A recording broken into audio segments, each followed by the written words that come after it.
Hej folk som kanske är i streaming just nu. Jag är alldeles strax där. Håll ut! Jag har till och med en gäst med mig. Jag har lurat i en stackare att det här är en bra idé. Så.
Hej allihopa. Och välkommen till Nattextra. Ska göra en... Snälla katt. Oh!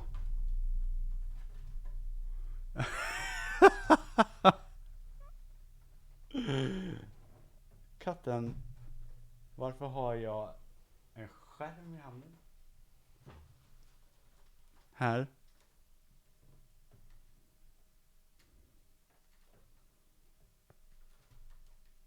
Ja, bra. Jag fick den i handen. Tack katten. Hade du sönder hela jävla skiten nu eller? Nej.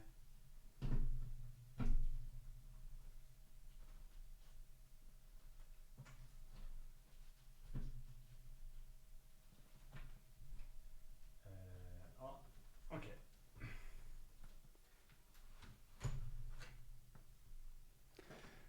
Ja, jag måste fixa det här då.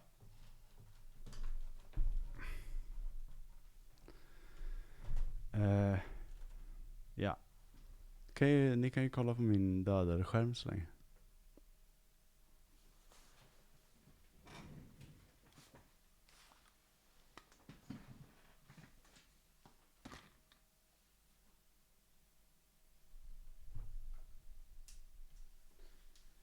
Vad håller du på med? Varför är du sån här?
Kuk.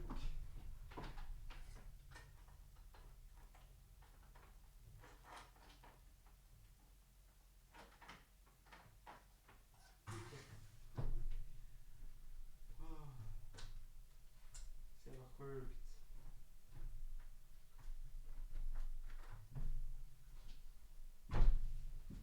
Tack.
Så.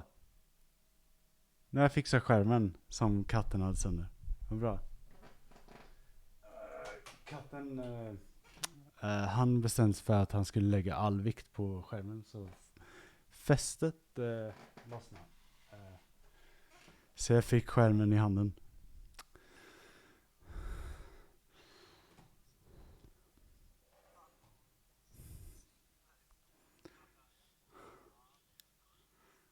Ja, men det är en skruv på undersidan som jag måste skruva in ordentligt, för annars så kan inte skärmen stå rakt. Men ja, det är kul att ha katt. Okej, men nu är vi är live nu i alla fall. Så att du vet. Nu kommer du höras ut också. Jag satte igång det ljudet. Får du fixa det? Jag har gjort det. Ska vi se. Vi byter vy till absolut svart. Vänta. Skulle vara en kamera här. Pallar din dator att du streamar på Discord samtidigt som du streamar på Twitch? Ja, i alla fall videon. Så Ja. jag kan streama det åt dig samtidigt. Ja, det var nice. Då så. Ska vi se, vad ska jag ha på, där har vi den, ja. Men då ger jag dig den skärmen då, tänker jag. Ja, det är ju bara screen share eller vad som helst liksom. Bara se så jag ger rätt, så jag inte När du ska kika på något. Så jag inte ger all min porr. Nu ska vi se. Till skillnad från Hanif Bali så vet jag hur man gör med min porr. I alla fall, vi natt-tv brukar... Ja, bad kid. Ja, framförallt så kanske vi borde gnälla på att fästet på den här inte klarar 4 kilo katt. Men Vad är det för märke på skärmen? jag ska kolla. Jag tror det är men snälla du, sluta starta Snapchat. Jag kanske... Ja, jag lär väl mute. Okej. Ja, men det är det jag har på min gamla skärm också. Och jag kan... I feel you på den fronten också. För det krävs fan inte mycket för att välta min heller. Nej. Men det jag tänkte säga var jag kanske mutar lite i tid och otid. Men det är bara att du pladdrar på som vanligt, så flikar jag in när jag har något. Det är okej. Jajamän. Helt okej. Ja, så vi har hittat den här jävla galningens YouTube. Hon är rolig. Eller hon är inte rolig. Hon är hemsk. Men hon är en skådespelerska som har en typ alternativ historie kanal. De gör så här, alternativ historia, och här är argumenten för varför min alternativa historia är mer korrekt. En riktig historia. Igår natt så gick vi igenom pyramiderna, vilket Kenta Klåfinger tyckte var jättetråkigt. Och fine, det kan vara tråkigt med sånt. Speciellt eftersom jag har en tendens att verkligen grotta ner mig i det. Men jag såg delar av den streamen och jag tyckte den var... Ja, men jag minns att det hördes att du var genuint frustrerad. Ja, men det blir liksom, man måste gå ner så jävla djupt i det för att förklara vad som är fel i det den här personen säger på något sätt. För det är liksom... Man kan inte... Ja, men samtidigt så kände jag också så att när jag bara lyssnade på det hon sa, så var det så här, ja men det här hade jag kunnat höra på någon jävla tv-kanal, och det hade liksom låtit helt rimligt liksom. Ja, och det är inte men som rimligt. Nej men precis, det är det jag menar liksom, att så här, man måste vara uppmärksam på vad det är folk försöker trycka i en för info liksom. Ja, men det är jättelätt att ta en historisk ruin exempelvis, och så har du en alternativ teori om den. då är det jättelätt att bara bygga på den här teorin. För du behöver ju aldrig bevisa den här alternativa teorin. Däremot om jag kommer in och säger så här, okej, men det här är jättekonstigt för att du kan inte det här kan inte stämma för att basen är byggd bla bla bla bla bla bla. Ja, det kommer ta mig flera timmar att korrigera det här. Men det är också, det är så det funkar. Det är liksom, det är inte ett fair game. Precis. Men jag tror också att det är det som nog får delvis också folk att välja den här infon som är väldigt har en dålig faktagrund men som är snabb och enkel att konsumera liksom. Och den är spännande. Den är, ja, men precis. Det är väldigt så här spännande om du bara tänk om arkeologerna har fel eller whatever. Och, precis. Men just för att när du ska sitta där och bara, ja men okej, nu ska jag sära på vad som är rätt och fel här.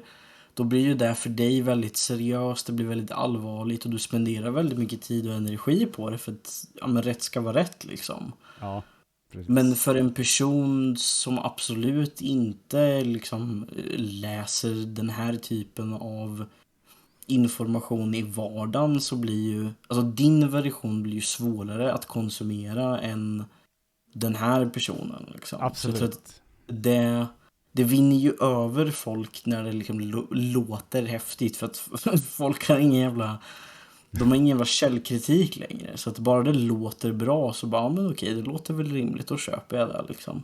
Ja, för igår pratade vi om The Unfinished Pyramid och då hade hennes grundtes var ju då att du har en konstig sarkofag i den.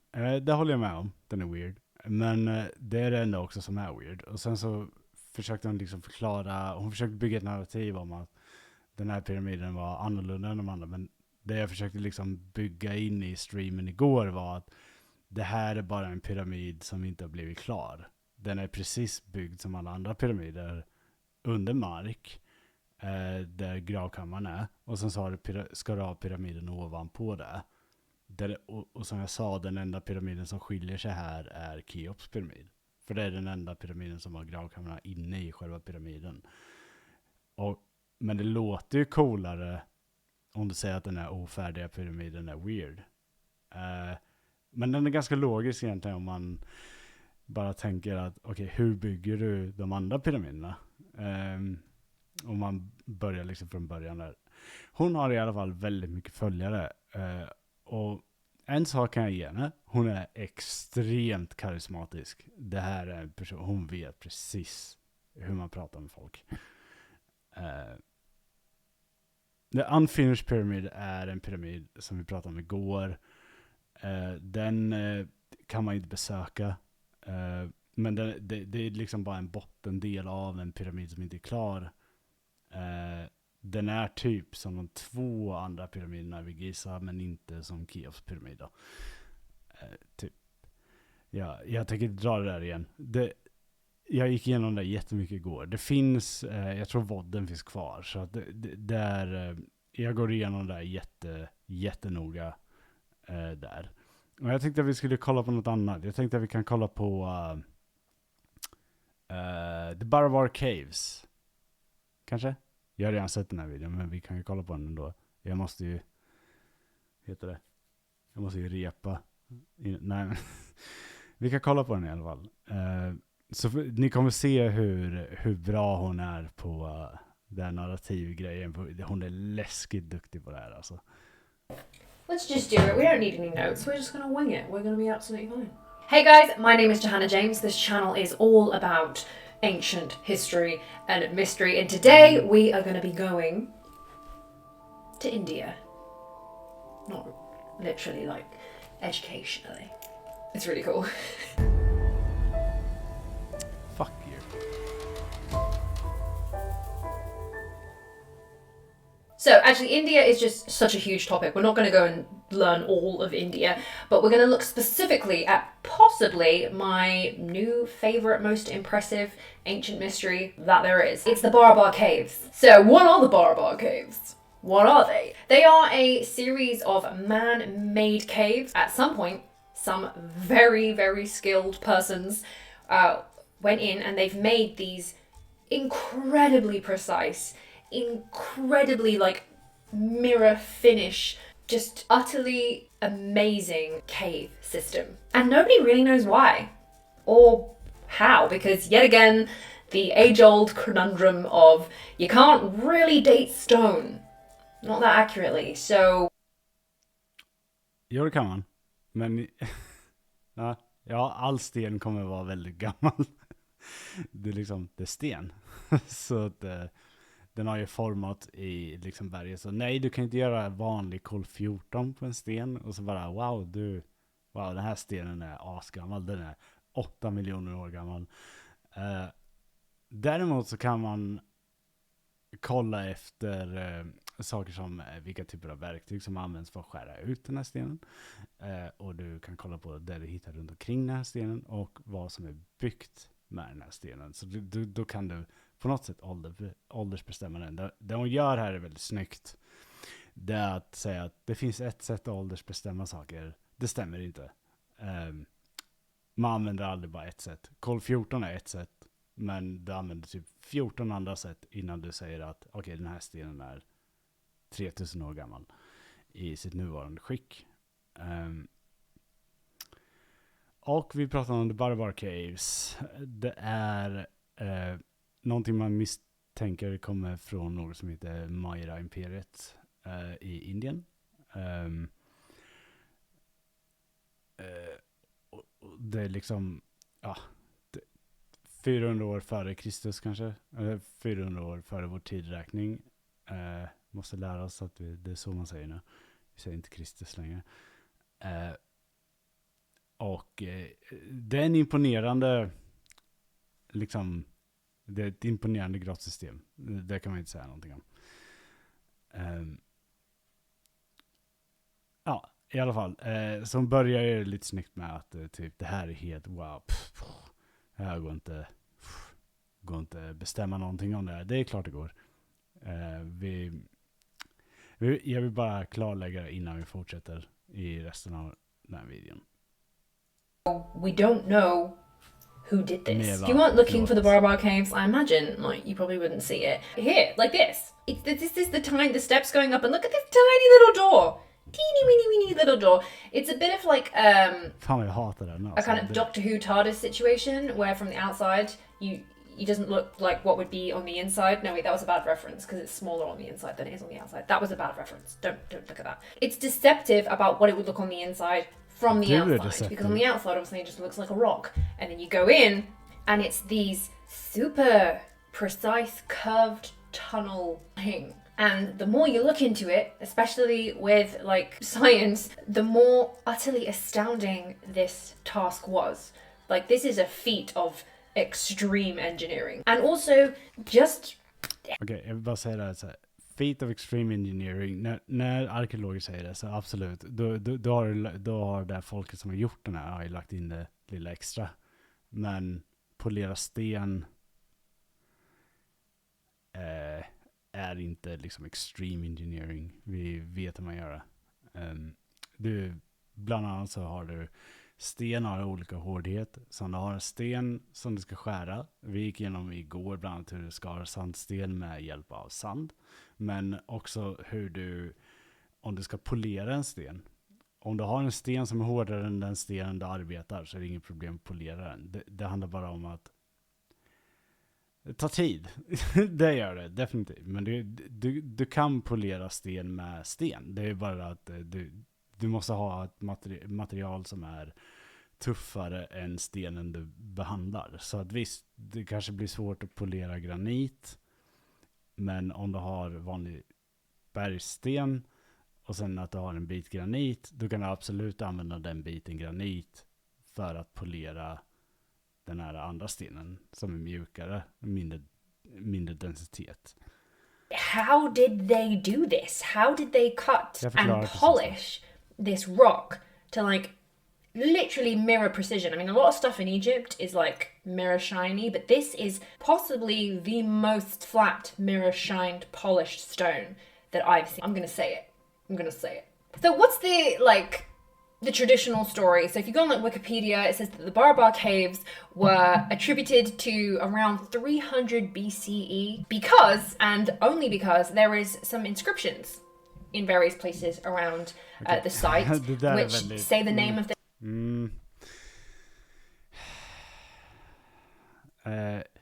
There are some inscriptions. Ja, det finns givetvis inskriptioner som vi känner till.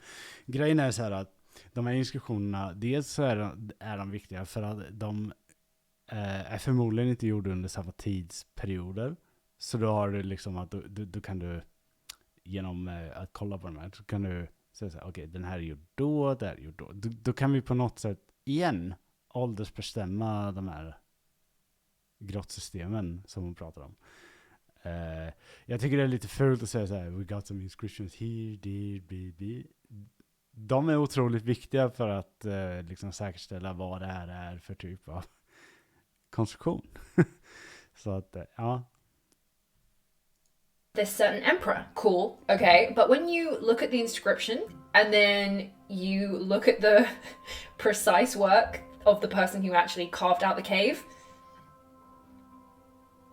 yeah, it doesn't really seem like the same person to me. It doesn't seem like the same like level of skill. And I always find it really weird. Why would you make a statue or build a cave or build a box in the Therapeum? Why would you do that and go through all the effort of making it literally the most precise thing that you could possibly do? Det där är också för den där sarkofagen de visar här är inte en del av det här komplexet. Den är från Egypten. Snyggt. Snyggarigt. Förvirrar absolut inte folk. Literally the most precise thing that you could possibly do. And then the person who just scribbles their name on it is like an intern. It doesn't... I would be so annoyed if I'd made that box. And then somebody just wrote their name on like that. Yeah, I smell a fish. Do you? Let's have a look. Here, yes, okay, here. Again, when I'm talking about the mirror shine that you get off this wall, they've polished this rock to just unbelievably shiny standards. And then you've got writing, which, I don't know, I mean, I'm not like a graphic designer, but that writing doesn't seem like designed to go there. And it's just on one side of the wall, not the other one. Like, I like things to be a little bit more symmetrical. Men också så här, de säger där att den här writingen är på något sätt fel för att den är inte lika snygg. Men grejen är så här att det är två olika tekniker du pratar om. Om du sätter någon och polerar en sten och du sätter den personen så här, kan du polera den här stenen i 17 år? Då blir det liksom så här, ja, den stenen kommer bli oerhört polerad. Och sen så sätter du någon så här, okej, kan du skriva ett meddelande här? Ja, då kommer det meddelandet kanske se så som det ser ut, för det är så man gör när man skrev eller högg in saker. Det är liksom, hur tänker hon att det ska ske då? Laserprecisionen? Jag vet inte.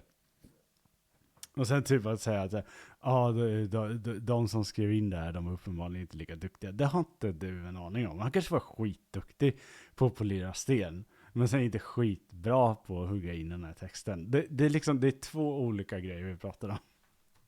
Or maybe centered, or just why just bung it there, you know what I mean? It seems a little bit added. So I think that it's not entirely correct to say for certain that this place is dated to whoever wrote on the door. You know what I mean? It's kind of... Ja, okej. Så hon använder texten då för att hon tycker att den känns fel, så kanske inte det här är korrekt daterat. Like the analogy of a house. It's your house, you bought it, and you live there. But did you build it? Probably not. You probably didn't build your own house. You probably didn't like lay the foundations and like sort it out. And one day you will sell that house to somebody else, and then that will be their house and they'll live there. And this kind of goes on and on and on and on.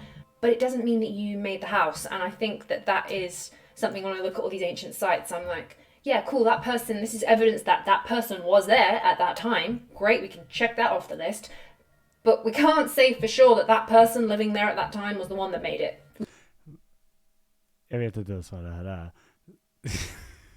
Det är så konstigt resonemang. Men alltså det låter ju bara som rent nonsens.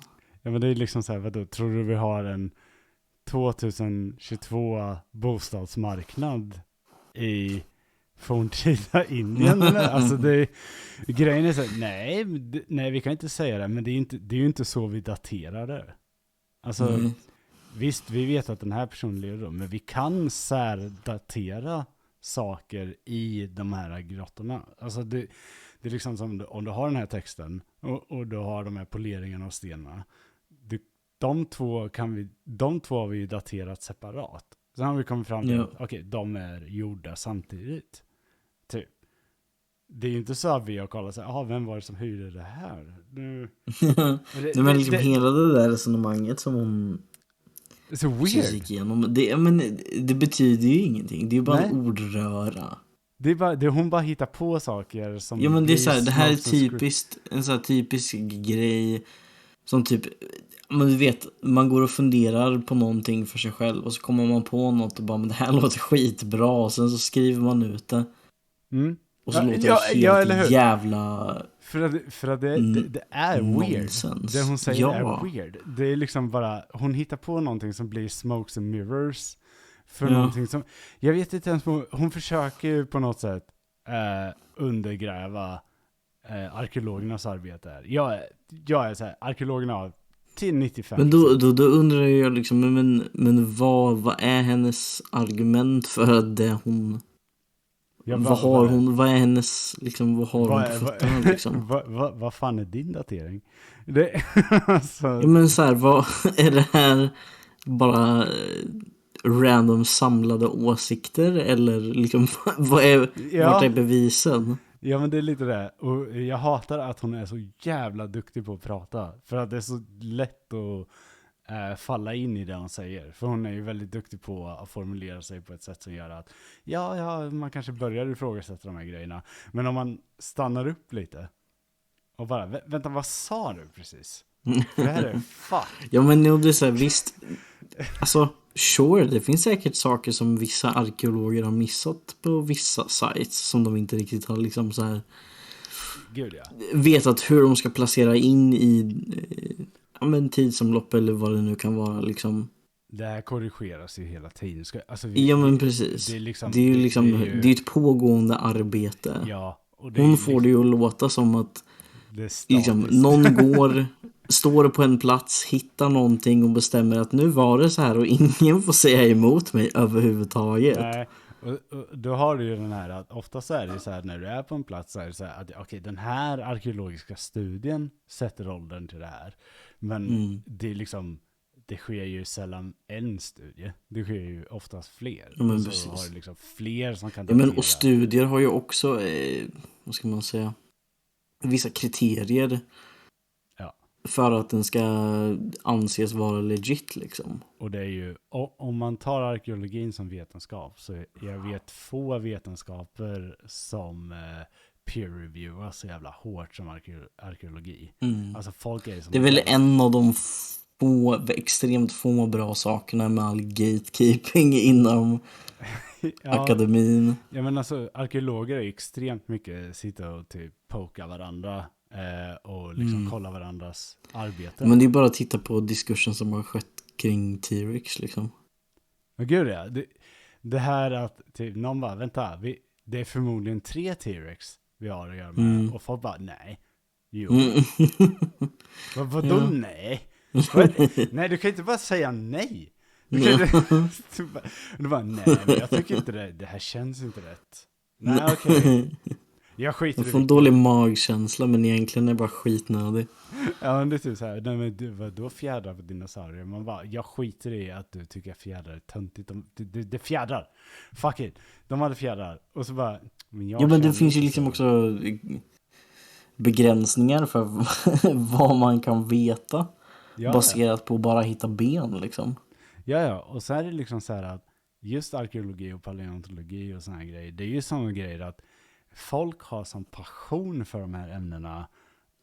Man kommer inte undan med att sitta så här och bajsa ur sig ett årtal på något ställe. Nej, men Och bara, precis. för någon kommer att kolla det där. Någon Ja. kommer bara... Det är en sån, alltså, det är ju ändå ett rätt nischat intresse liksom. Så det får ju drivna människor. Det är Ja, inte så att du ja, känner- och om någon hittar något som inte stämmer, då kommer de ju få skit för det liksom. Ja, och det är liksom så här, folk får inte skit. Som du sitter och gör nu liksom. Ja, och folk får inte skitbra betalt som arkeologer. Så det är Nej, liksom, nej. det är inte pengadrivet, utan det är liksom, det är Men det är inte Indiana passionsdrivet. Jones liksom. Nej, men det är passionsdrivet. Och då blir det så här att då kan det bli så här, okej, men om du tycker att en tes är fel, eller du känner att den är fel för att du är arkeolog och du kan det här, då brukar det inte vara några problem att du typ, får jag kolla om min tes stämmer? Det kommer inte vara någon som säger nej, för vi har blivit av med de här vita, liksom de här gubbarna med vita skägg. Vi har tagit bort dem ur arkeologin. Och så har vi gett arkeologin till folk som faktiskt bryr sig. Och typ inte öppnar egyptiska gravkammare med dynamit längre. Det är, Typ så. och jag tycker det är fint. Det är fantastiskt. Ja, vi fortsätter. We just can't. So the shape of the caves as well. So I obviously am obsessed with Egypt, and I've seen with my own eyes some really impressive precision stonework in Egypt. For example, inside the Great Pyramid, there is like the King's Chamber, which is this crazy precision chamber, which has this stones that are like fitted together so tightly that you can't even like wedge like an eyelash in there. It's so crazy precise.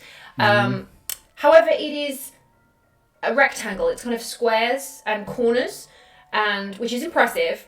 But what's even more impressive is curves. It's like another level of genius. The scope of that going wrong, there's so much maths and geometry involved in that. Men igen. Men också så här, varför kunde inte folk kunna matte? Ja, det kunde man ju definitivt. Men, men det är också så här, att de använder liksom faktumet att man måste ha använt matte för att göra det här, som om det skulle vara någon liksom, vadå? För det har inte alltid funnits. Eller folk har inte liksom hittat sina egna sätt för att räkna ut den här skiten liksom. Okay. Om vi sätter att åldern var det gissa riktigt. Ja, det kan jag tänka mig. Jag vill åka dit också. Jag har inte varit där, så på det här sättet vinner hon över mig. Men om vi tänker typ att om vi igen hon gör en ful grej. För om vi tar när de här grottorna sägs vara daterade, det är 500 år före vår tidräkning. Det är så här 500 år före, eller 400 år före vår tidräkning. Det är ändå 2500 år efter att sumererna kom på hur man kunde göra ett skriftspråk. Så att det är liksom, och då tänker jag så här att du vet att det här med att hoppa i tid, när du säger så här, hoppa 500 år är en lång tid. Och sen känner jag liksom så att matte, det verkar ju liksom... Men sumererna hade koll på matte. Men jag menar liksom så att det verkar ju ändå ha varit, alltså, om du förstår mig rätt liksom, att man kan ju göra saker som är matte som man inte vet är matte liksom. Ja, precis. Ja, jag menar, alltså, folk har ju alltid hittat på sätt att göra olika saker som fungerar liksom. Så här, du kan ju räkna ut en vinkel som du behöver använda dig av utan att du för den skull kan den matematiska formeln för att räkna ut den. Precis. Alltså, så jag menar, det är så folk har ju att folk har använt sig av matte väldigt, väldigt mycket längre. Men det betyder ju inte att det är konstigt att man hittar sånt i efterhand liksom. Nej, och det är väl snarare liksom ett bevis på att vi lyckades göra de här grejerna utan den här väldigt specifika kunskapen liksom. Och sen så är det så här, igen, när det gäller polering av sten, det handlar om tid. Det är liksom, hur mycket tid har den här personen på sig att lägga på polera sten? Okej, du får 37 år. Jag kommer göra de finaste polerade stenarna som finns på den här. Alltså, men för det har ju alltid funnits ett intresse av att, vad ska man säga, göra någonting med sitt liv som man är bra på liksom. Ja, och det är liksom så här, någonting jag tycker är problem med när man har med sånt som henne att göra. De lägger dels lite så här att människor för att vara dumma. Det stämmer inte. Men sen också så här att de lägger dagens värderingar på det så här. Så om du har ett jobb idag då, så du ska polera en marmorbit så här, ja då kanske du har en vecka på dig. Men jag menar, den här killen kan literally ha haft 17 år på sig. Vi har inte koll på det här. Vi vet bara att han polerar den här stenen väldigt, väldigt bra. Och jag menar, det är möjligt att replikera det här. Det är bara att vem betalar för att någon ska ställa sig och göra det här då? För jag menar, det är där vi hamnar. Vi kan absolut göra det här igen med samma verktyg. Ja, men också det här liksom med att innan ens samhället vi lever i idag existerade, så var det ju liksom att men vid någon tidpunkt så kunde man ju liksom göra vad fan man ville, hur länge man ville. Ja. För att det fanns inget annat att göra liksom. Nej, och då har du någonting som jag också tycker är väldigt talande för den här typen av historierevisionism som de ändå sysslar med. För att det de gör är att de försöker sprida att arkeologer ljuger. Arkeologer är som sagt de mest passionerade människorna jag har träffat. Alltså, det är människor som bryr sig. Det här är människor som de tar på sådana här jävla regnställen och bara går ner rakt ner i gyttjan och bara, wow, idag ska jag hitta ett ben. Eller idag ska jag hitta en träbit som kan ha varit någonting. Det här är folk som gör saker. Alltså det är liksom jag har så mycket tvivel på att man bara, nej, idag hittar jag på en grej som någon jävla YouTuber kan debunka. Men fan, då måste väl du, på tal om något helt annat, bara 2 sekunder. Då måste väl du ha blivit rätt glad i Red Dead 2? Ja. Jo, absolut. Jag uppskattar också nudgen i första Red Dead. För du har också en nudge till arkeologi där.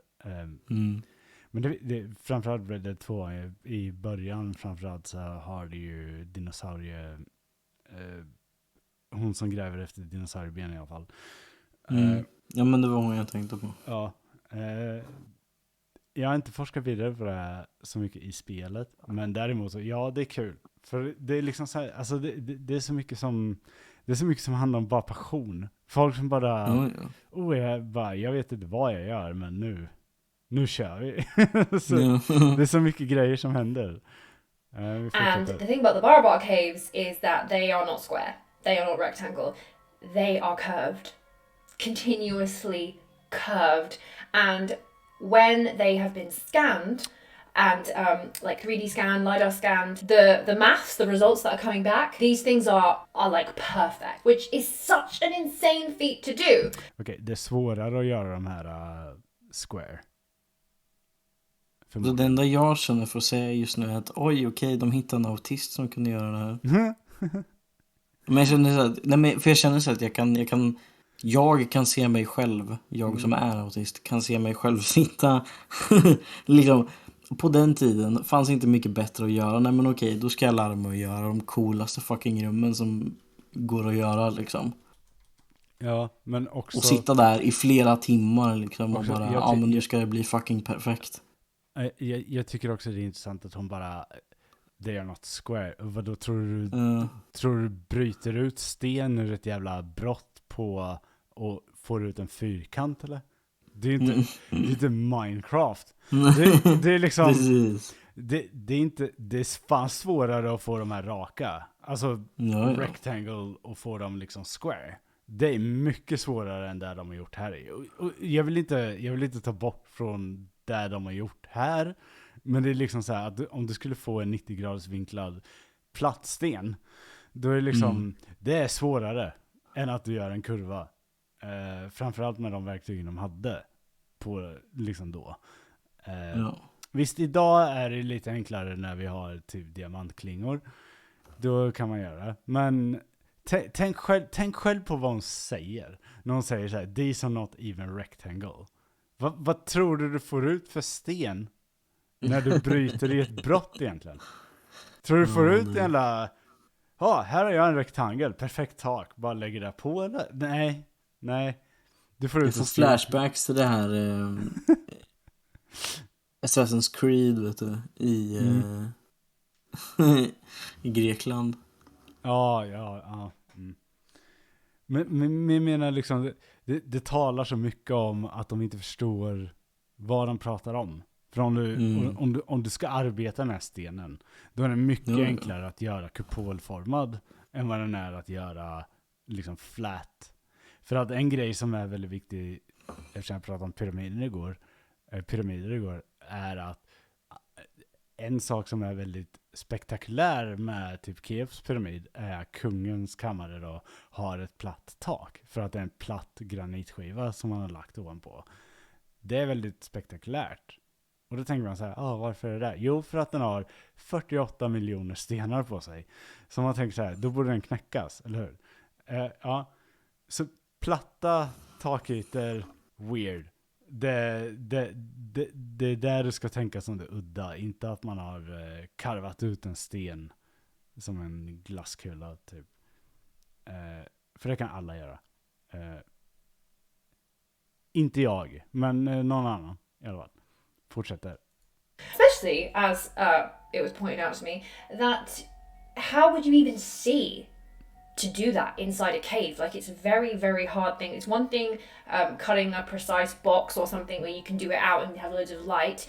How do you cut into the rock face with all of the dust and everything? And how do you even breathe inside such a small space? How do you get the light in there? Because there's no natural sunlight apart from coming from like one hole in the corner. If you're working at the other end, how do you even see what you're doing? And you'd have to have candles, you'd have to have fire, but then that would also be incredibly hot. That would also have smoke and fumes, and there'd be evidence for like lots of fire prolonged over a long period of time, because vi är vad rengöring är, eller? Jag ska lyssna igenom det här resonemanget igen, för det var fan weird. Like, it's a very, very hard thing. It's one thing cutting a precise box or something where you can do it out and have loads of light. How do you cut into the rock face with all of the dust and everything? And how do you even breathe inside such a small space? How do you get the light in there? Because there's no natural sunlight apart from coming from like one hole in the corner. If you're working at the other end, how do you even see what you're doing? And you'd have to have candles, you'd have to have fire, but then that would also be incredibly hot. That would also have smoke and fumes, and there'd be evidence for like lots of fire prolonged over a long period of time. Because remember, like, chiseling stone with hand tools takes forever. So there would be sort of burn marks, and there isn't anything like that inside the cave. So there's this. Men om du har en yta som du håller på att polera, om du har en fackla där inne som brinner och du får massa sot på den här stenen som du håller på att arbeta på. När du polerar så kommer den här soten ramla av från den polerade stenen. Och du kan tvätta sten. Och ja, vi vet att man använder facklor förmodligen. Och vi vet också att man inte förstod att facklor är otroligt giftiga. Så ja, det stod förmodligen en stackars jävel där inne. Andades in alla de här avgaserna. Och jag vet inte vad som är så spektakulärt. Huge, like, mind problem. Like, just physically, how did they do it? With the light and the oxygen and the mess and... like, it's a lot. It reminds me of all of the odd old megalithic precision work that you see in other places in the world, like in Egypt, where things don't look old from the past, they look like old from the future, if that makes sense. Like, this thing belongs more in a sort of the year 3050 than they do in the year 3050 BC. Does that make sense? It looks like sort of sci-fi, dystopian. It's making me it's very sci-fi vibes, basically. And these caves are like pretty much the most sci-fi thing that I've ever seen. And så bara för att hon inte förstår att de kunde göra så här, då är det weird. Nej, jag köper inte det. Jättedåligt. also, what's the purpose of them? Because if they were for like storing things, like why would you need the precision? Why would you need the curved walls? That doesn't make, you could literally just chip it out. There's many cave systems all over the world where they're just like rough cut, like it didn't matter. So obviously it mattered for some reason why it was so precise and why it was so polished. And even the shape, let's have a little look at the door here. So here's one of the doors here. And again, they're using this shape, this kind of rectangular, but with a bit of a flare at the bottom. And we've seen this in so many places all over the world. How are they all coming to the same design? Like, it just seems crazy that everybody's just decided that the fashion for the doors and the windows and the altar places, that they're all going to be like this shape. It sounds like there was a mothers meeting somewhere and they all decided that, you know? För att det är mycket smalare vid huvudet, eller? Kan det vara så enkelt? I mean, but yes, we're going to go, this season, we're going to go for this shape only. Barry, don't you dare do a circular door. You know what I mean? And again, just going back to like the science of this place, there is an amazing documentary called BAM, Builders of the Ancient Mysteries. And I'm going to put a link below where you can go and watch it. I found this documentary, well, there's a series of documentaries. I found them in the lockdown and they were great viewing. They kind of pull together all of the ancient mysteries in the world. And it was the first time that I really saw the Barabar Cave. So I'm going to attribute all of my research to these guys. They actually went out, I think 2 times, and they scanned it. First of all, how impressive they got these amazing like 3D renderings to really show the impressiveness and the beauty of this place. They also went back and they were looking at the polish, the finish, and just how smooth, how flat is the surface of these caves. And what they found was like pretty astonishing. They found that it was basically mathematically perfectly flat on a curve, which is just like, what? In fact, it was so flat and smooth that it is flatter and more smooth than the human eye can kind of comprehend. And again, these are supposed to be det här är bara fluff för att få det att... man-made, hand-tooled, carved caves. And they've managed to get the smoothness of the walls and the ceilings to a smoothness that is just like mathematically better than what the human eye can see. There's something going on in the construction of this. It's just red flags everywhere. And I might have had an opportunity to go out and visit the Barabar Caves, possibly this year. I will keep you updated. Not Ladies weirdly obsessed with smooth stone. Ja, det var den här, hennes video borde heta I'm weirdly obsessed with smooth stone. Not a tour. I'm not running a tour. I'd be joining someone else's adventure. But obviously, bringing you guys with me. I gotta see this. I've got to see this with my own eyes because it's baffling. See, when I thought of like ancient India, I thought of like When I thought of ancient India, I thought of idiots. I didn't think they could do things like this. I thought they were absolute morons, all of them. Super ornate, amazing stone carve. Like these guys knew how to carve stone for sure. But I just picture like these amazing ornate temples where every single surface is covered in something intricate and fascinating. Yet the Barabar Caves are like the total opposite of that. They are... guys knew how... Jag blir dum i huvudet på det här. Okej, du köper att de har gjort det här. Men inte det här. Det här är ju en kakelugn. Pristine. There's no engravings apart from the names that were carved on here and there at some point. Like, it makes me think maybe they were functional. Like maybe there's a functional reason to the shape, to the smoothness. Like it can't just have been to be pretty, because if you were going to make something pretty, I think that the ornate stuff's prettier. Were they like trying to encapsulate mathematical knowledge to like pass on? Is that what they were doing? I mean, I really wish the people who made these like ancient mystery things, I really wish they'd left like, you know, a guidebook or something. They well, did! Anyway, today this was a short and sweet. I just wanted to let you guys know again if you want to learn like. Bråkar hon fortfarande om så här årtal och sånt? Nej, nu bråkar hon om... jag går tillbaka lite för jag måste höra det här igen. För det här är så dumt. Men för jag började tänka på... är det inte många grekiska statyer? Du vet de som är kritvita idag, liksom marmorvita. Yeah. Att de en gång i tiden var målade. Men Gud, ja, de målar allihop.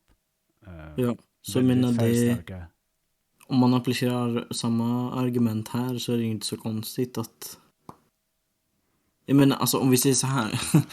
Om min morsa fick 1 år på sig, ja då hade hon kunnat göra något liknande. Ja. Idag liksom. Så varför, alltså... För hon gör ju den här, nu jag går tillbaks hit, för jag måste höra det här igen, för det här är så dumt. Det är liksom, du har... Hon bara, de har gjort allt det här. Och så blir jag bara, okej. Och sen så är du helt förvirrad över att de har gjort en platt vägg. Jag vet inte. Vänta, vi kollar nu. Amazing stone carve. Like these guys knew how to carve stone for sure. But I just picture like these amazing ornate temples where every single surface is covered in something intricate and fascinating. Yet the Barbar caves are like the total opposite of that. They are complete.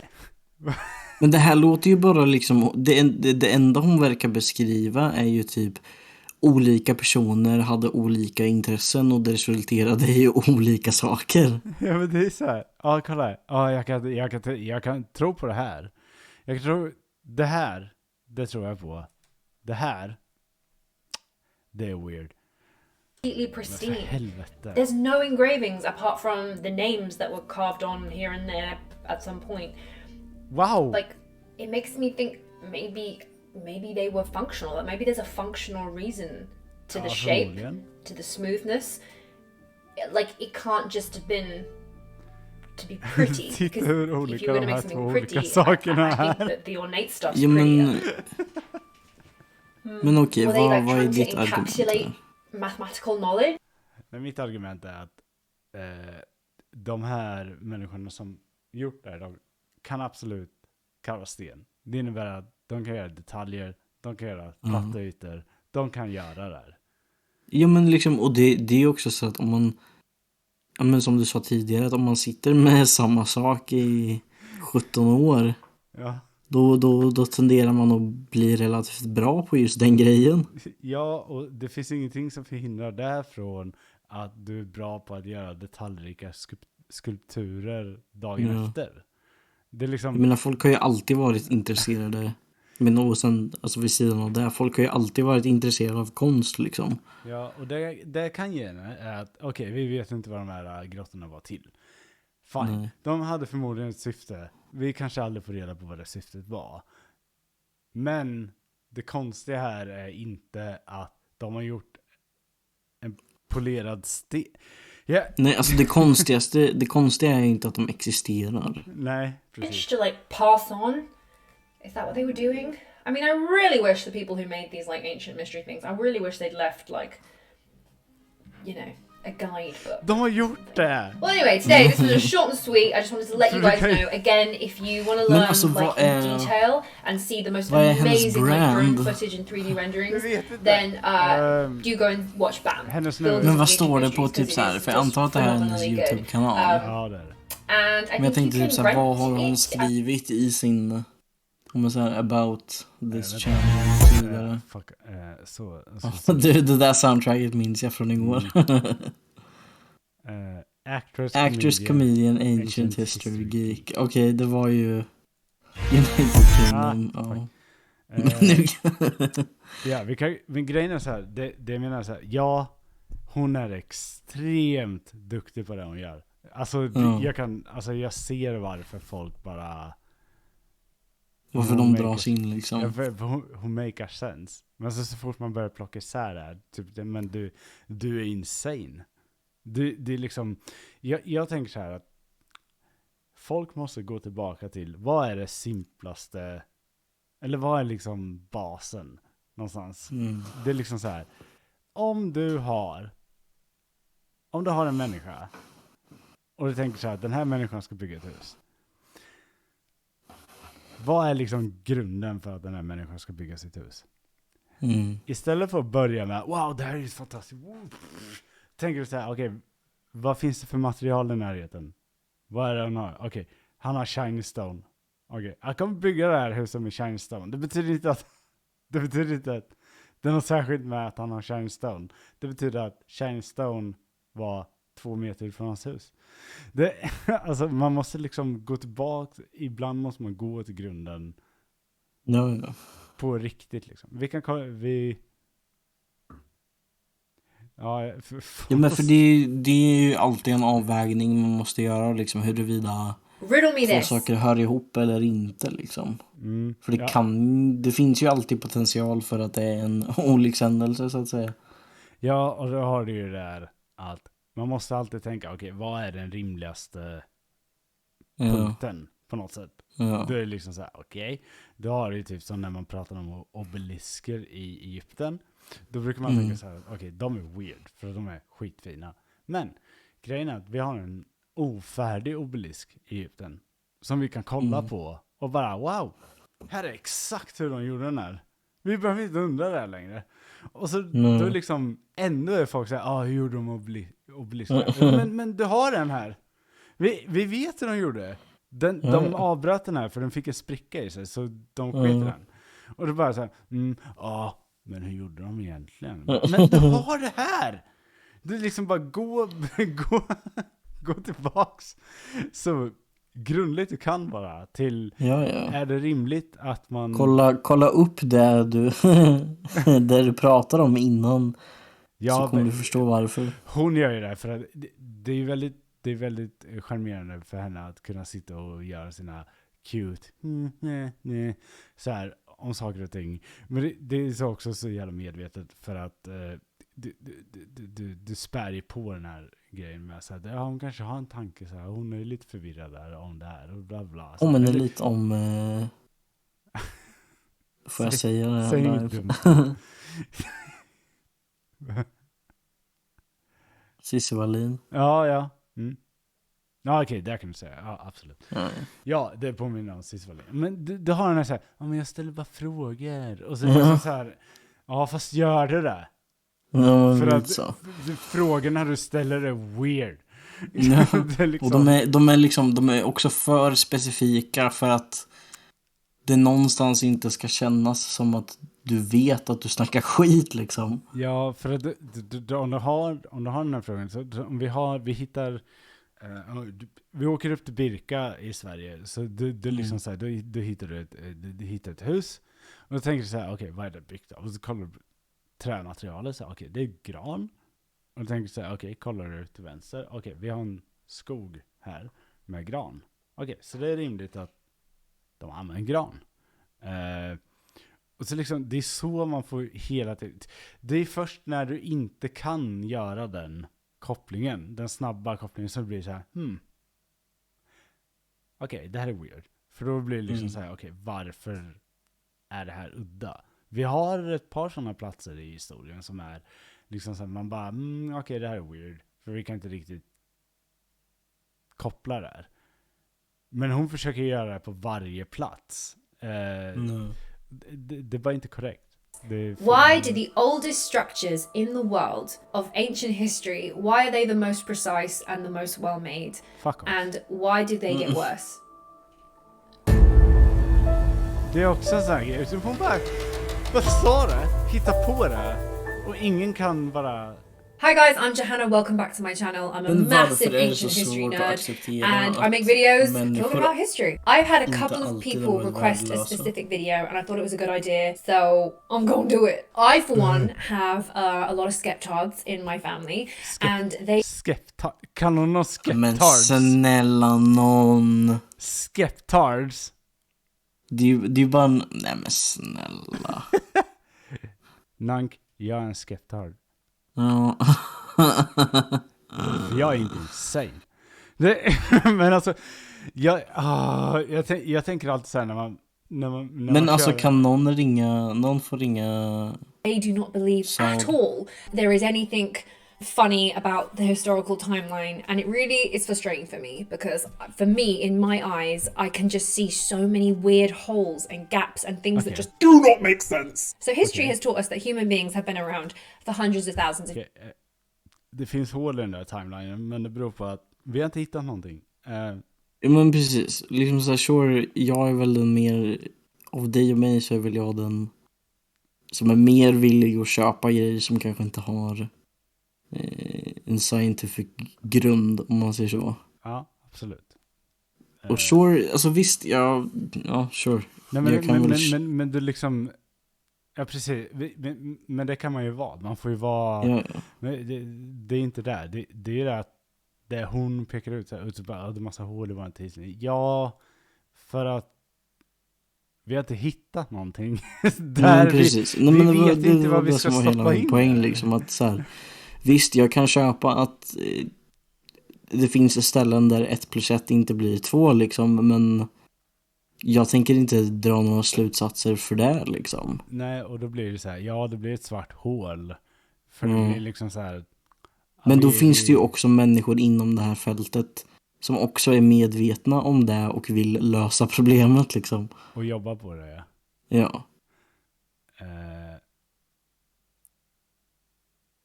Nej, men just det här att man bara slänger logiken ut med badvattnet liksom. Ja, men jag tycker också det är kul så att, för hon slänger inte bara sin egen logik, hon slänger alla andras logik. Det är liksom så här, typ som att det är liksom flera hundratals år av extremt hårt arbete. Bara whoop. Ja, bara fuck you. Ingenting av det ni har gjort betyder någonting. Nej, precis. Det är fantastiskt. Yeah, they didn't seem to do anything apart from be hunter-gatherers for all of those hundreds of thousands of years. And they only Det var started ett to make väldigt bold civilization statement. when we could find evidence for it around 8,000 BC, 7,000, but really cities started around 6,000 BC. And before then there was absolutely nothing. Nej. Nothing could have existed Så, because hunter-gatherers did not have... Ingen säger det här för övrigt, men det är så här, vi har ju inte ens, alltså, hur stor del av människans existens finns nedskriven liksom? Nedskriven, det som vi räknar till historia, för allting annat räknas som förhistoria. Så nedskriven från 3500 år före vår tidräkning, det vill säga före Kristus. Och det känns, alltså, okej, nu är jag onykter och korkad, det är så fine. du får... Men människor har väl existerat långt mycket längre än det liksom. Och då ska vi komma ihåg att det är faktiskt skrift. Så det är inte symboler, det är inte hieroglyfer, det är liksom inte sånt, utan faktiskt skrift. Och det är men så liksom... Så det finns väl, jag kan väl också tänka mig att det finns en del av den mänskliga existensen som bara inte existerar några spår kvar av egentligen, som man kan urskilja liksom. Japp. Det finns ett par sådana. Eftersom att det inte finns nedsparat så vet vi ju inte vad som existerade då, så vi kan liksom inte säga varken bö eller bö. Nej, vi kan bara säga så här att vi har de här. Här har vi den här mänskliga arten. Och sen sa vi, här har vi den här mänskliga arten. Här är det svart. Varför då? Jo, för vi vet inte. Vi har inte hittat någonting som... Det kan ha hänt precis exakt vad fan som helst. Ja, precis. Det kan ha hänt vad som helst. Drakar kan ha flygit for all we know, liksom. Ja, precis. Så det är lite den här att vi pratar 100,000-tals år. Så det är liksom så här att vad det är som helst kan ha hänt. Ja, och det är det som frustrerar mig när man tittar på sånt här. För att det är ju väldigt, alltså när man säger det rakt ut, det är ju extremt logiskt att det finns hur man nu vill definiera, stor del av den mänskliga historien som bara inte finns. Den bara existerar inte längre för att alla vet inte om den. spår har försvunnit liksom. om det finns några spår så vet vi inte hur vi ska tolka dem liksom. Och så som hon sa, så bara, de är bara hunter-gatherers. Så jag tycker det är ett bold statement, men också liksom så här att... Det är väldigt förminskande också. Ja, dessutom. Men så är det så här att, hon säger, städer började dyka upp 6000 år före Kristus, före vår tidräkning. Men när hon säger städer, vad menar hon då, undrar jag? Ja, det har inte jag någon aning om. Alltså, nej. För det finns ju ingenting man kan liksom cross-reference här. Nej, för det är en definitionsfråga. Om vi ska tänka det man brukar säga är de första städerna. Då brukar man säga att det är sumererna. Det är 4000 år före vår tidräkning. Det är staden Ur och det är staden Uruk. Och det blir liksom så här, Ur, precis. Staden Ur. Och det är liksom, du vet, makes sense. Så då har vi det då. Men vad hon menar då, det har inte jag en aning om. För att hon kan ju ha vilken definition som helst på det här. Och hon kan säkert ha rätt i det. Men då måste jag ju ha en definition på vad det är hon menar med stad. Alltså för jag är inte samma som hon har. Där kan jag ju direkt säga, vi skiljer 3000 år. Det här är liksom the gotchas av de som har slutat använda sig av källkritik. Ja. The technology, all the knowledge, all the wisdom to be able to make things like agriculture, farming, cities, kings and all of that. However, the academic timeline is starting to get a... Men okej, nu hoppade vi många århundraden här. Ja, nu hoppar vi mycket. Nu hoppar vi liksom från grottmänniskor till adel. Cities, kings and all of that. Yeah. Men okej. Vänta, vi var inte smarta nog att kunna inventa kings. Kolla här, det är det första vi gjorde. Det kom upp en kille och bara sa, jag är gruck. Ni andra, fuck you. Jag bestämmer här, era fucktards. Det här är inte vadå inventa kings? Vi har haft den där typen av hierarki förmodligen hur länge som helst. Och länge narcissister har existerat. Ja. Vilket är för alltid. Ja, gruck bara. Det finns alltid någon självupptagen jävel som vill bestämma allting liksom. Ja, nu är det så här. Jag gruck bestämmer. Ni andra gör som jag säger. Och de andra säger, men tänk om vi spör dig gruck. Och då säger gruck så men då slår jag dig i ansiktet. Och de bara, okej. Vi låter gruck bestämma. Det är liksom, wow, behöver vi inte invänta det här systemet? Det är liksom... Ja, men liksom... Och sen också så att när man pratar om mänsklig historia på det här sättet så får det ju... Alltså det uppstår ju någon jättekonstig liksom relation från historia och nutid, som om vi antingen vore jättesmarta nu liksom. Nej, vi är precis lika dumma i huvudet. Ja, vi har bara liksom förfinat våra sätt att uttrycka våra basic needs på. Jag älskar, alltså jag är ju från en historisk skola som är väldigt mycket från humanismen, att lära mig om människan. Det är därför jag bryr mig så mycket om de här grejerna, för att jag tycker att nu förminskar du människor. Det är liksom så här, varje skelett vi hittar, det är folk med drömmar. Och det är liksom, jag tycker att det är viktigt. Och då är det liksom så här, blir skitarg när du sitter och säger typ, nej, det är så här dumma så här grottmänniskor. Jag bara, nej men hallå. Vad vet du om hur mycket tid han la på den här stenen? Ja, precis. Låt han vara. Han har inte gjort det. Han är fine. However, the academic timeline is starting to get a couple of major holes in it. Major hole number 1, Göbekli Tepe. Göbekli Tepe was discovered in the 90s just by a farmer. He noticed that this piece of rock was just sticking out the ground, and when they dug down, they realized, it's actually like a megalithic temple.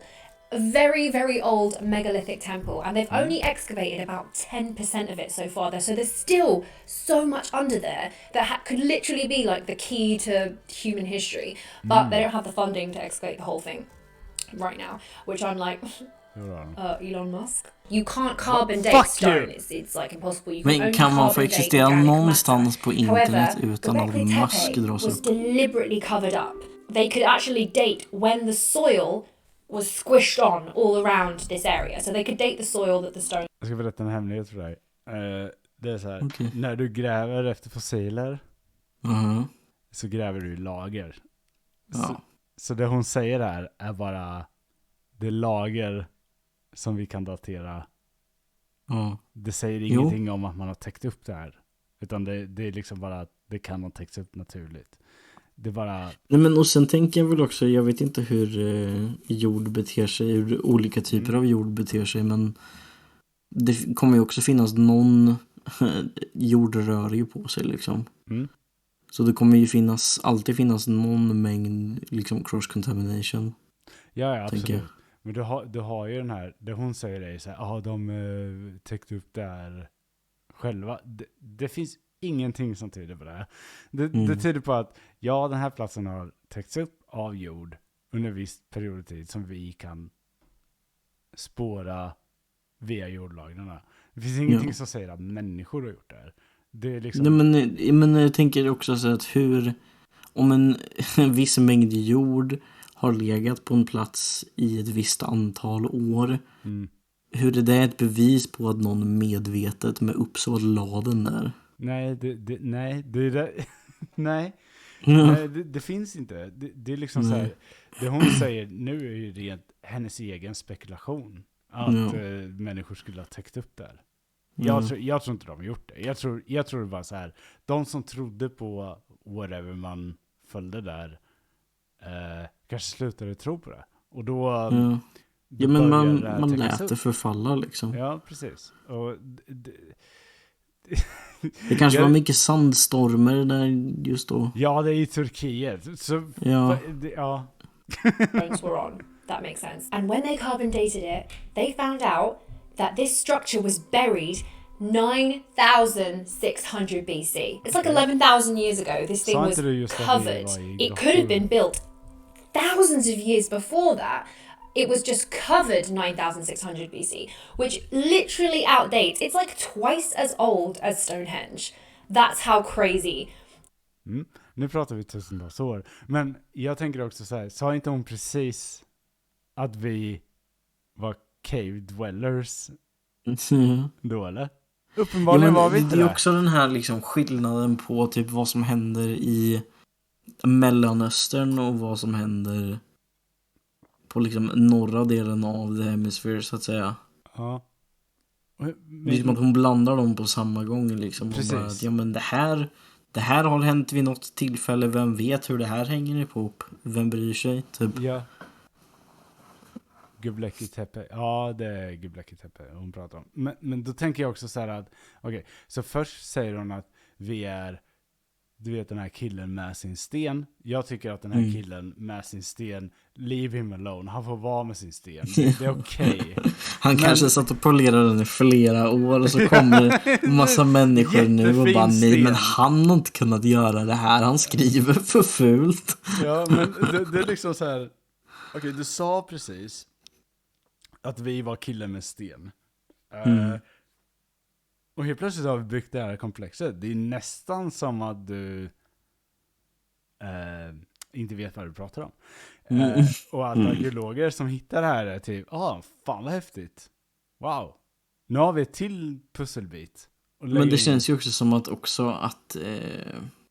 arkeologer och så vidare, de lär sig väl ändå att inte vara jättebiased när de hittar grejer liksom. Det är också så här, då har de daterat det som hon påstår i alla fall, så där var ett övertäckt sedan 9000 år sedan.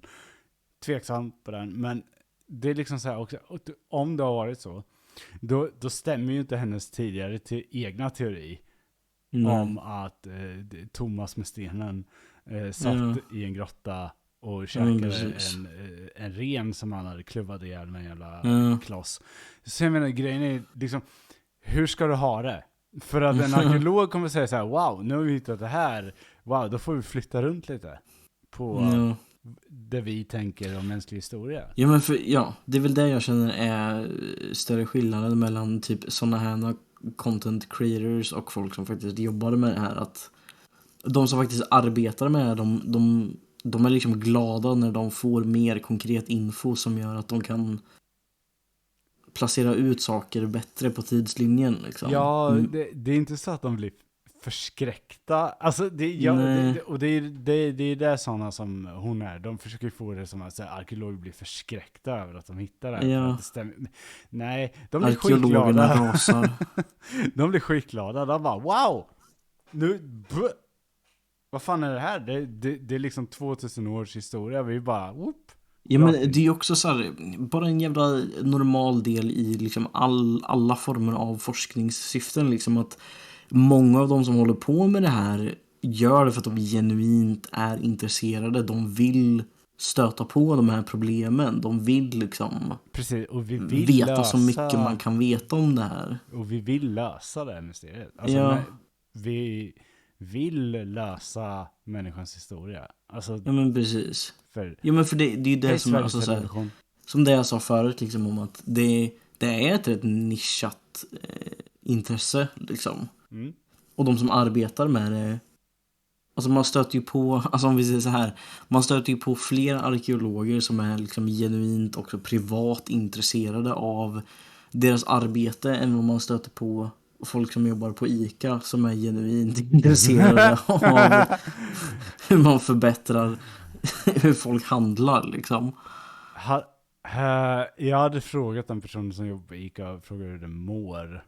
Om det är liksom så här, om det börjar prata så här, om man placerar mjöl på det här sättet, då hade jag bara så här, okej, hur mår du? Ja, men förstår du vad jag menar? Liksom, Ja, att jag förstår. Vissa yrken så följer ju det ofta med att personen är, som arkeologi och andra typer av forskning, att personen också är genuint intresserad i ämnet, för att det kräver väldigt mycket tid och energi att kunna all den här jävla skiten. Jag vet. Men vi fortsätter lite då. Vi får se vad mer dumt skit de säger. And not only is it twice as old as Stonehenge, it's also way more high tech. The stones are heavier, they're taller, they're covered in ornately carved images of animals, constellations, humans. There's statues. This all existed thousands of years before the academics said that civilizations did. And the academics will say, oh, well, the hunter-gatherers made it. Well, if they made this huge megalithic temple structure, how did they have the time? If you are a hunter-gatherer, all of your time has to go on catching your dinner and men alltså making vi your pratar ju family också and om hiding from like extremt wild animals and olika stuff. You delar don't av have the världen med infrastructure. olika Göbekli klimat. Tepe, this temple was made by organized people. You would have to organize workers, you would have to feed them, you would have to have incredibly skilled people that would have to spend time away from hunter-gathering and spend a lifetime learning constellations and learning about ley lines. Men kolla här. Men nu blir jag ju nästan sur själv. Ja men eller hur? Men det är så här, hur få människor tror hon existerade vid den här perioden? Det var klart som fan att det fanns folk över. Alltså även den här jävla hunter-gatherer-skiten. Även om man satte precis exakt många människor som man behövde på det, så hade det ju fortfarande funnits folk över som behövde hitta på något. Ja, och som Follostan säger i chatten här, så här, jägare och samlare jobbade för 17 inte hela dagarna med att nej men precis. Nej. Och du vet så här, du kan göra alltså, och sen du bara, very skilled worker. Nu visar de ju romerska pelare, vilket är ett extremt missvisande på vad Göbekli Tepe är. Jag kommer ta lite om Göbekli Tepe. Ja, men liksom när jag ser det här, då tänker jag på Grekland och inte den tidsepoken som hon faktiskt pratar om. Nej, precis. Och det är det jag tycker det är deceiving. Men jag pratar lite om Göbekli Tepe, varför det. För jag älskar den platsen. Men jag älskar inte hur hon pratar om den. för det är weird. Nej, men det är ju bara så här. Det är ju verkligen liksom, hon tar de billigaste takesen man kan komma på typ. Men hon förstör ju vad som är det egentligen viktiga med det. Vi tar det. Vi hör vad hon säger. And learning how to carve a correct cheetah. I don't know if there's a cheetah. The whole thing just screams that we've got something wrong in the timeline and that we all need to go back to the drawing board and rethink human history. Right. Recently, as in the last few years, they made a discovery that literally pushed back the beginning of Homo sapiens arriving on this planet by 100,000 years. They've pushed it back so that we arrived in our physical form, DNA all the same, Homo sapiens arrived over 300,000 years. So previously they thought it was 200,000 years, and in one discovery it jumped to 300,000 years. Jag vill bara påpeka att det här förändrar ingenting. Nej, men det betyder väl bara att vi har existerat längre än vad vi trodde. Inte att typ hela mänskliga historien skjuts bak flera tusen år. Nej, det förändrar ju ingenting. Det är liksom bara så här, okej. Saker har fortfarande hänt när de har hänt. Men okej, vi har existerat lite längre än vad vi trodde liksom. BB, 2 sekunder. Amen. Jag ska hämta snus bara. Kör hårt.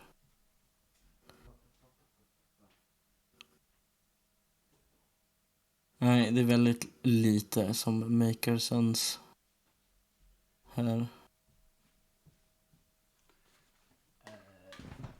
Nej, men då har det ju där så här att nej, ingenting har hänt. Alltså, Nej. ja, vi varit här längre. Typ. Men också så här att varför blir människor också så här extremt chockade över att vi hittar nya saker? Alltså, vi vet inte allting om vår egna planeten. Vad är det som är så jävla chockerande för er egentligen? Det är väl bara nice att vi får reda på nya saker som vi inte visste. Men alltså, vart kommer liksom besattheten med att så fort någonting nytt upptäcks så är det någon jävla konspirationsteori liksom. Och det är liksom så här att jag som ändå håller på lite i det här fältet blir lite nära att kolla här, de jag träffar som är tvärsäkra på historia, som vad som har hänt i historien och bla bla bla bla, de är alltid sämst på historia när det kommer till att man ska börja prata om mjuka värden. De är så här, men det står i den här boken, det står i den här boken, det står i hans bok, det står i den boken. Men du själv, har du tänkt en tanke själv på där? Och nej, men det står inte i bok. Nej, det står inte i en bok. Du vet. Och då blir det så här, om man tänker utanför det och utanför den statiska delen utav det, då är det så här, okej, vi flyttar tillbaks till 300 000 år sedan. Ingenting händer. Alltså det har inte förändrat vår historia när det gäller sumererna. Det har inte förändrat vår historia när det gäller Göbekli Tepe som vi pratade om innan. Det har inte förändrat någonting. Det enda det har gjort är att vi har funnits lite längre. Och det finns ett lite större hål av historia som vi inte har fyllt. Men det har inte förändrat någonting. Det har inte... Nej, men liksom human history är ju a work in progress liksom, och har varit hela tiden sedan vi började skriva ner och tolka saker som hände före våran tid.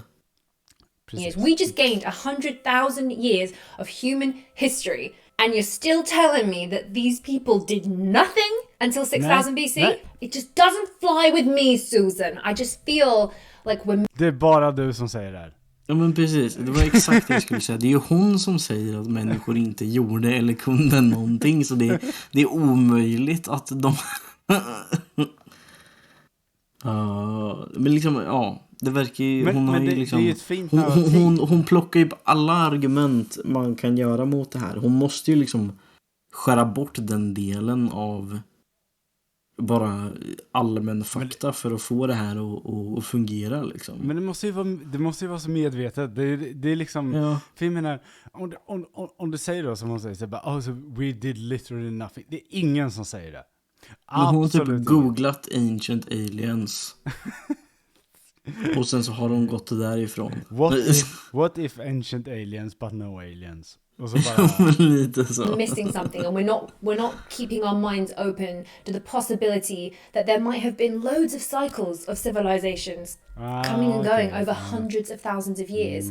And who's to say that we are not the 4th, 5th, 39th cycle? Det där är en intressant konspiration överlag. Jag kommer inte ta den i natt, men det är att allting går i cykler är ju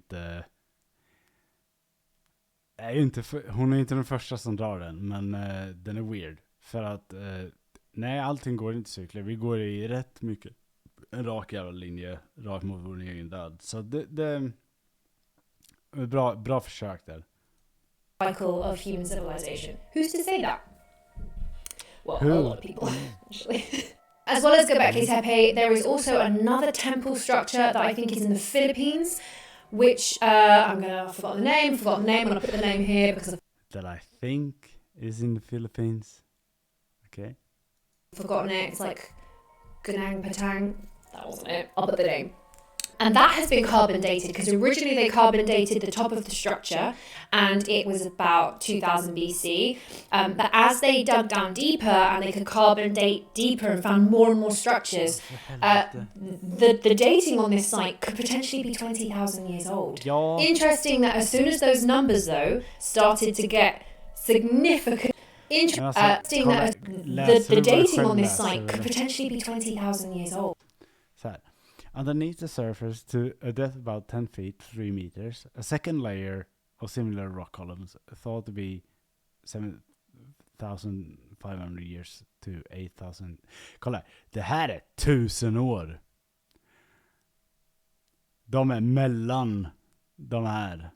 Då är det liksom så här, okej, de har inte gjort en ordentlig. De har ungefär. Kanske. Och sen så har de så här, det som är under det är förmodligen äldre än 9000 år. De har inte gjort en carbon dating på det här. Alltså, om du gör en åldersbestämmelse som går 1000 år i skillnad, då har något gått fel. Du borde hamna inom i alla fall 500 år. Who indeed? Ja, precis, Bolstam. Jag håller med. Interesting that as soon as those numbers though started to get significantly longer, the government there started to stop the dig and stop the funding. And that happens a lot when whenever like a discovery starts to show that something doesn't really fit with the standard timeline, suddenly all the budget disappears. And I just think that's a really big red flag why governments aren't at the forefront of finding out the real truth about human history. I find that really weird. But it does make total sense because if you look at things from an economic, a social and religious standpoint, people do not want human history to change. The timeline does need to fit a lot of religious narrative, a lot of social narrative, and I think that it would be extreme if we had to rewrite all of the religions in the world. And a lot of governments are still run by religion, and I'm not knocking religion. I just think that it's restricting sometimes to the potential, opening yourself to thinking about history, because we have to stick to the guidelines and we have to make it all fit with the original text for religion. Okay, for anyone's like, oh, we couldn't possibly be older than this because, you know, like, where's the evidence? Where's the evidence of stuff? I don't think people are understanding quite how long, like, 12,000 years are. If you put a Tesla car just out in the world, and it would be good. Kolla här. Du har problem med det. Inte vi andra. Du har problem med att förstå vad 12 000 år är. Completely gone within 12,000 years. Completely gone. Same with a lot of structures. Buildings would collapse and go 12,000 years, 20,000 years, even like 8,000 years. We do have some sites in the world which are literally right now being argued with science as to why they could potentially be older. In the last few years, Google Earth, drones, satellites, we are able to look at the world from a very different place than we were 10, 20 years ago. We're starting to be able to get really good information and a lot more scientific data. We can measure things now with lasers, laser precision, LiDAR technology. And when we're going back to these ancient sites and people are scanning the measurements of these ancient prehistoric megalithic structures, some seriously cool data is coming out that is kind of blowing my mind. The Barabar caves in India, I saw a documentary on it. They have LiDAR scanned the inside of these stone caves built into the rock face. The precision and the measurements and the smoothness, it is precise to like within 0.01 of a millimeter. Basically, it's almost impossible for the human eye and the human hand to make that kind of Well, clearly not. surface, to make that kind of precision into stone. Also, you come up against a problem if people could only historically have been using hand tools, their eyes and their hand tools. How did they get it so smooth? How did they get it so precise? If the human eye can't work to that level of detail, what can? It's a huge, big question mark in the history of our world. We have the remaining artifacts of some very precise, crazy, science-defying objects or structures, but we don't have the evidence to how they made it. There's a big hole there. Personally, from what I've seen when I went to Saqqara, going into the Serapeum, again, there are big questions in the world that need to be answered, and they don't fit within the timeline of human history. In Saqqara, they found thousands and thousands of stone-made pottery. No, not pottery. It's exactly not pottery. Stone-made vases and dishes that literally we have no idea with modern technology how they did it. The schist disc. The vases, they're full in the Cairo Museum. They are full of them everywhere. And when you speak to somebody who is a stonemason or somebody who works in this field, their minds are blown because they can't understand how a civilization who could only have copper chisels, and that's all we have in the historical record. All we have. Tänk när de märker att de kan känna ojämnheter med sina fingrar som hon inte kan se med sina ögon. Ja, precis. Magiska touchen. Have been able to find in history is copper chisels for that time period, and that does not. Vänta, vad fan sa du precis, kvinna?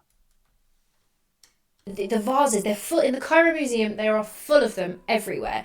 And when you speak to somebody who is a stonemason or somebody who works in this field, their minds are blown because they can't understand how a civilization who could only have copper chisels, and that's all we have in the historical record. All we have been able to find in history is copper chisels for that time period. And that does not scientifically 100%, this has been verified, it is not possible to make these artifacts from the tools that we have found in the Okej, så personerna som byggde pyramiderna. historical record. It's not possible. There is a huge gap in human history where we have objects, structures that just do not make sense to the timeline the way that we have it. And we need to be working out how they did it. How did they do it? Or let's step back and just brainstorm this for a minute because it does not make sense. In the same way that we have a problem with a lot of the artifacts and how they were made, it's the same with a lot of structures. When you look back at the oldest stuff in the world, the oldest structures, the oldest statues and temples and buildings, they are the heaviest, the most precisely cut. And then as time kind of progresses, we don't get better at building things bigger. We build them worse and we build them smaller. Which I don't think people know. And I think if people knew that, riddle me this. Why do the oldest structures in the world of ancient history, why are they the most precise and the most well-made? And why did they get worse? För byggnaderna som står kvar är byggda på ställen där de får stå kvar. Vi säger ställen som inte är fyllda av jordbävningar. Kanske inte har blivit invaderade. Hon är hon är vansinnig. Det här är hennes frågor är inte legit överhuvudtaget. Worse. Surely, if you look at anything else in the modern day, in our civilization, we start off with prototypes. Aeroplanes started off with these little rickety wooden things, and then look at the jumbo jets we have now. iPhones, look at the first ever iPhone or a BlackBerry, and then look at the evolution of a mobile phone or a TV or a car. Yet in the past, it went the other way. The buildings became less impressive. They didn't last as long. Men They alltså, could kolla, only build... det här är bara arkitektupproret. Vadå less impressive? Byggnaderna vi har idag är mycket bättre än där de hade då. Kanske inte bättre än pyramiderna, men pyramiderna är det enda som står kvar. Build them out of lots of smaller bricks. Whereas the ancient prehistory people, they could lift and carve and work with stone in a way... Den trasiga obelisken som jag pratade om förut. Den har spricka där. Därför är den kvar. Därför vet vi hur vi gjorde det. That we do not even know how they did it. I can't sleep at... with stone in a way that we do not even know how they did it. We do not know how they did it. Och så är det bilden på den här obelisken. I can't sleep at night knowing that this is a question just staring us in the face. Another massive factor is when you actually look at the native stories from the area, the native traditions and oral stories in China, they date China going back further than the academic timeline gives them credit for. Same with India. The Indian records go back way further than we will give them credit for. The native oral tradition of Egypt, same thing. They have a king's list that goes back for thousands and thousands of years. Yet for some reason, we literally draw a line and we say that all the kings that were below 6000 BC were historical and anybody on the king list above was mythological. Det är inte alls vad man säger. Det man säger är att vi har inga bevis för det här. Så vi kan inte säga någonting. Man säger absolut inte att de här inte har funnits. Man är till och med ganska osäker på de kungar som man har bevis för. Om de har sagt att de är. Typ Akhenaten är en sån där kung som är svår att veta om vi har korrekt information om. Liksom, ja. Simply because everything has to align with that sort of religious timeline. And if it doesn't fit, it becomes a myth of history. And if it does fit, it becomes history. And I find that utterly ridiculous. I saw the wall. I saw the wall for myself. I saw the king's list. And I couldn't believe how many kings were on it. And when you say, well, who was that one? They go, oh, that was just a myth, that one. But the 110 below, that was a real one. The fact that every single ancient civilization in the entire world, they all have the same or very similar origin stories, and not one of them claims to have invented anything. Not one civilization take any claim for inventing maths, agriculture, inventing a kingship, inventing civilization. None of them say, oh yeah, that was us. All of them say the same thing, was that they were taught it by someone else. All of them. Okay. And we don't think anything of that. I find that really weird. Some cultures say they were taught by visitors. Some say they were taught by the gods that visited. Some people talk about the big people, the Nephilim, the wise ones, the seven sages. They all have different names, but it's the same story. Okej. Hon måste andas lite. Men the Nephilim är en term från Bibeln. Och vi vet hur gammal Bibeln är.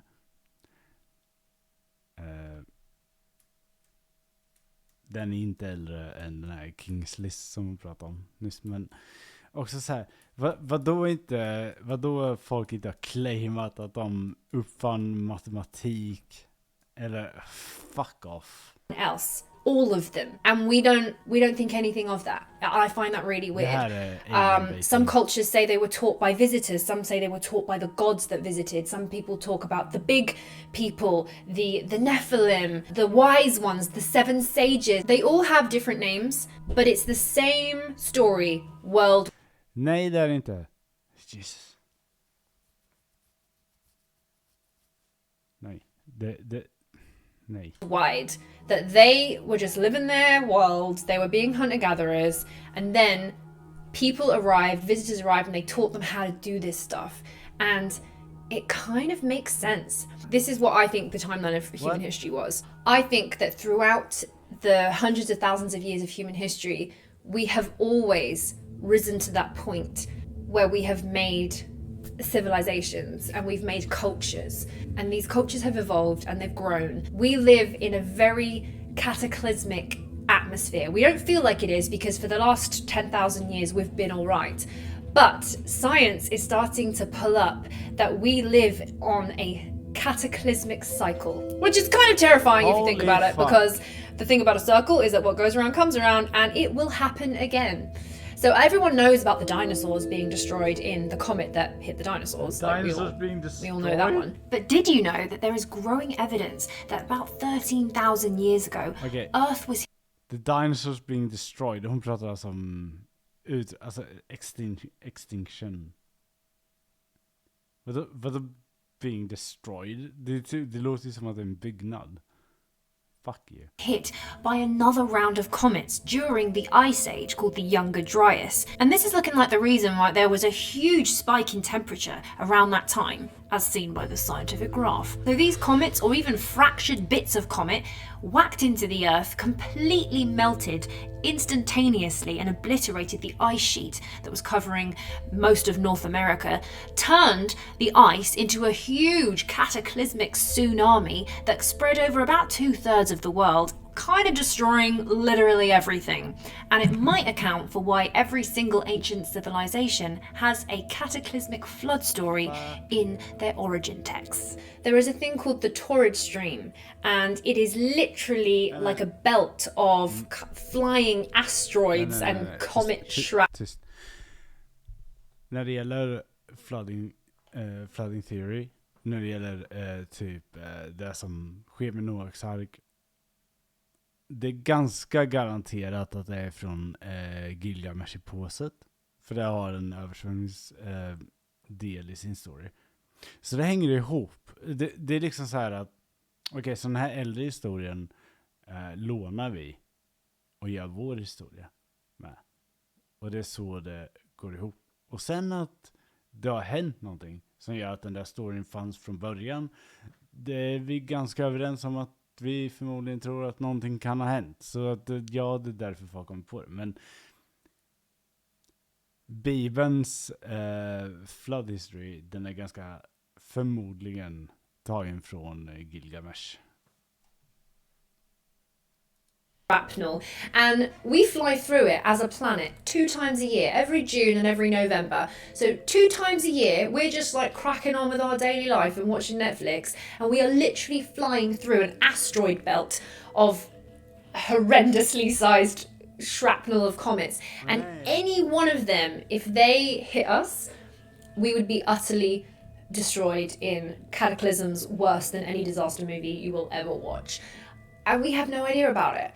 However, historically we do, because people have tried to warn us. And the reason why, I spoke about this in many videos, but the reason why I got hooked on this subject and the reason why I believe it is because when I look at the science of the Younger Dryas comet impact and I look at the dates of when that happened, the dates align perfectly with when Göbekli Tepe, remember that, beginning of the vid, the megalithic temple site in Turkey, it got deliberately buried exactly around the same time as the comet impact happened in the world. So it is my belief that people were trying to preserve their history, they were trying to preserve their knowledge, most important information for us, and they deliberately buried the temple because they were trying to pass that knowledge on.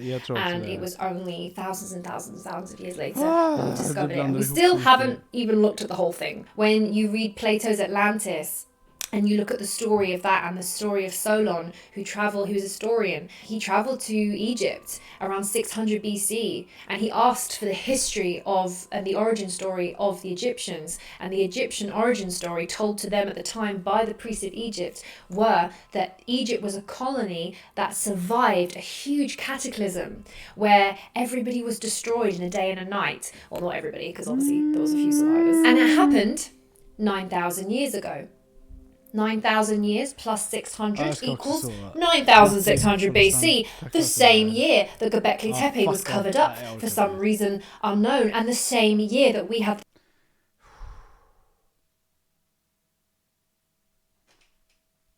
Tack allihopa för att ni kollar på den här streamen då. Jag orkar inte mer. Hon är galen. Det är kul att du bankar tills man får ont i huvudet. Tack så mycket för att ni kollade. Vi hörs någon annan dag. Komenist-TV out.